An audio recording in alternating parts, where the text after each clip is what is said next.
महासागर है, मीलों दूर तक फैला हमारे जीवन का केंद्र, जिसका पानी हर देश की सीमा से परे है। हमें सांस लेने के लिए जरूरी ऑक्सीजन का 50 से 80% इन्हीं समुद्रों के पानी से आता है।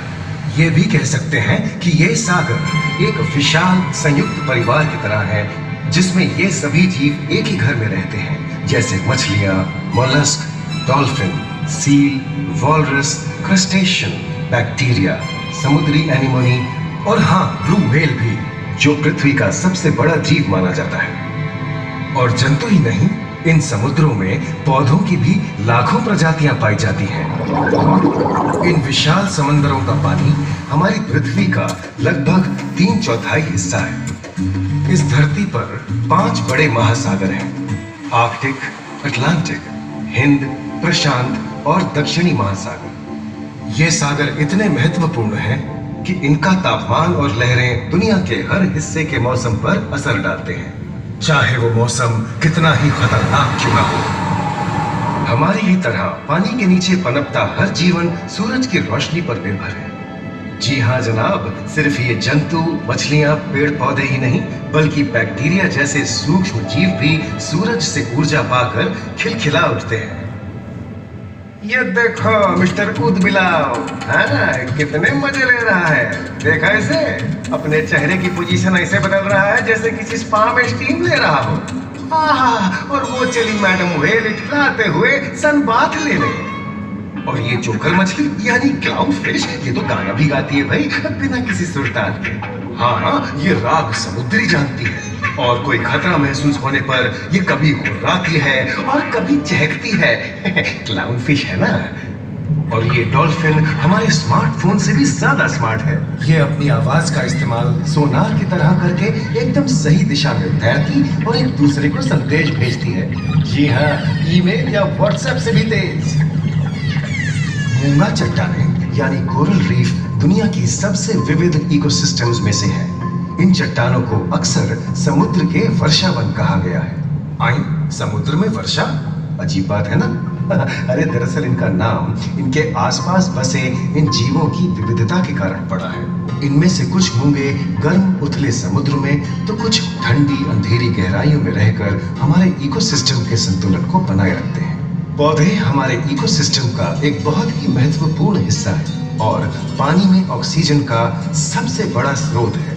इस नीले पानी में मौजूद कई पौधों में से एक बहुत ही महत्वपूर्ण पौधा है फाइटोप्लैंक्टन, जो पूरी दुनिया की ऑक्सीजन की जरूरत का लगभग 50% बनाकर हमारा अस्तित्व बनाए रखता है।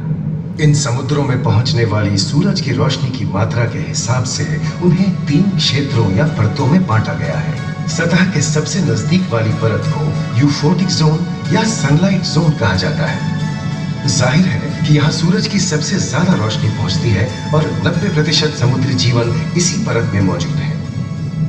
अगली गहरी परत को डिस्पोटिक जोन या ट्वाइलाइट जोन कहा जाता है।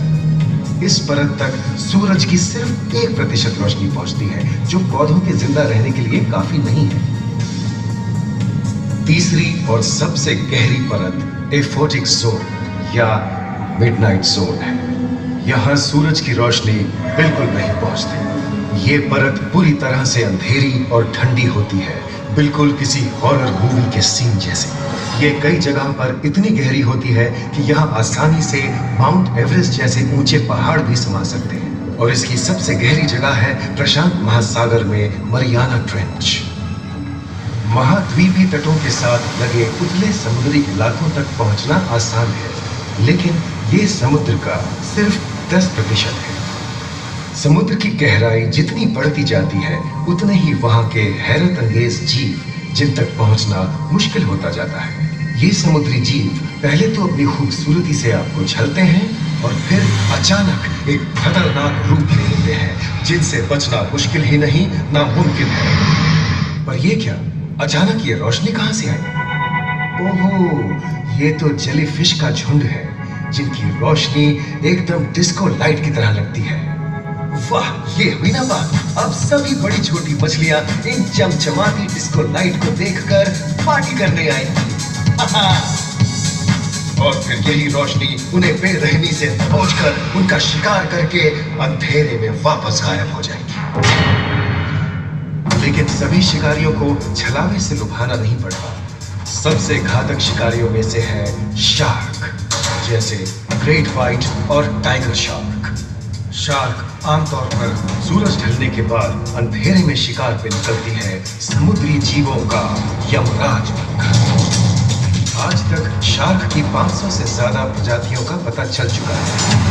ये हर तरह के खुले महासागरों में, मूंगे की चट्टानों में, आर्कटिक की बर्फ के नीचे और समुद्र की अंधेरी गहराइयों में पाई जाती है। और ये है समुद्री घोड़ा, जो तबड़क तबड़क नहीं, छप छप छप छप करता है, यानी दौड़ता नहीं, तैरता है। हमने इन समुद्रों के बारे में बहुत कुछ जाना है, पर अभी भी बहुत कुछ जानना बाकी है। ये सागर गहरे और विशाल, ठंडे और अंधेरे में डूबे होते हैं। इन गहराइयों में पनपने वाली 17,000 से अधिक प्रजातियां मानो किसी कल्पना से कम नहीं है। किसी खूबसूरत एंजल की तरह दिखने वाले जीवों के साथ साथ न जाने और क्या क्या देखने को मिले।